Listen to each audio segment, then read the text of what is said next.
In the bustling city of Chicago, on September 14, 1955, a child was born who would one day stand at the helm of the world's largest Christian community. His name, Robert Francis Prevost. From his earliest days, Robert was shaped by faith, family, and service. Raised in a tight-knit Catholic household, he was drawn not only to the rituals of the church but to the heart of its mission, a church called to love, to serve, to heal. As a young man, Robert discerned his vocation, entering the order of St. Augustine, the Augustinians, a religious community known for its deep intellectual tradition and commitment to communal life.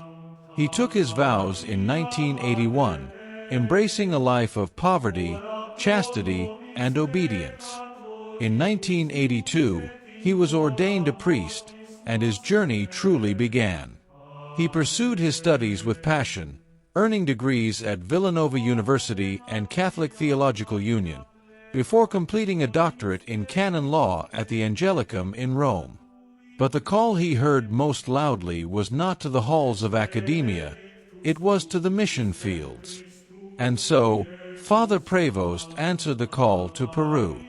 In the rugged beauty of the Peruvian landscape, among the poor and the forgotten, Father Robert found his second home.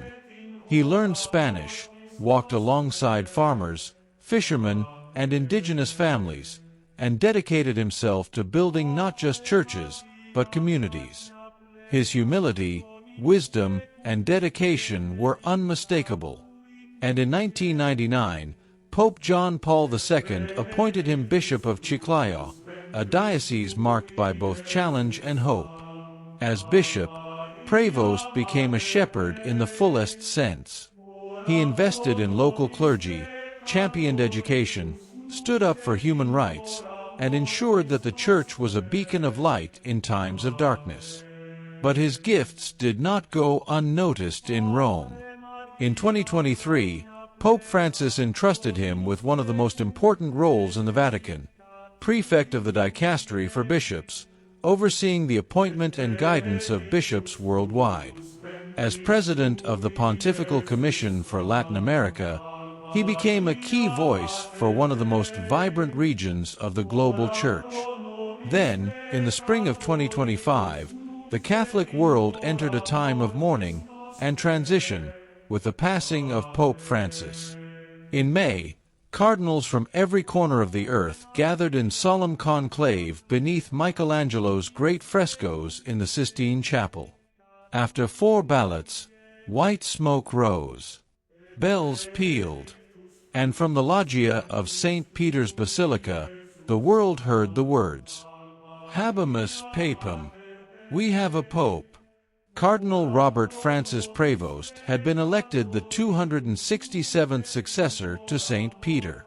He took the name Leo XIV, a name evoking the great Pope Leo XIII, champion of social justice, defender of the poor, and voice for the working class. For the first time in history, the Pope was born on American soil.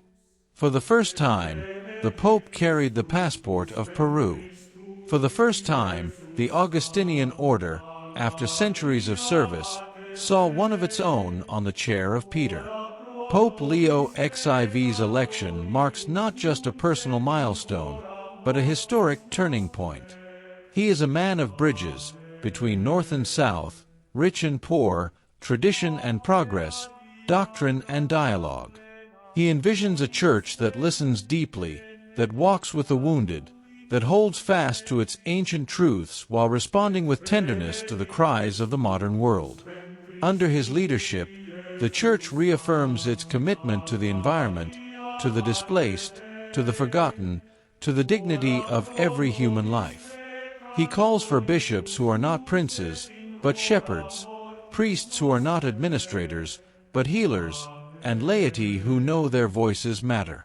Fluent in English, Spanish, Italian, and French, Pope Leo XIV speaks to a global church in a global era. His style is humble, his demeanor approachable. Behind Vatican walls, he is known for his sharp intellect, his dry humor, and, yes, his love of tennis, a reminder that even the Pope is human. But above all, Pope Leo XIV carries the heart of a shepherd. As he steps forward into this new chapter, he bears the hopes, dreams, and prayers of more than 1 billion Catholics around the world, leading not as a ruler from a throne, but as a servant walking beside his flock. In the words of Saint Augustine, the great doctor of the Church, "With you, I am a Christian. For you, I am a bishop." This is the life, the mission, and the legacy of Pope Leo XIV.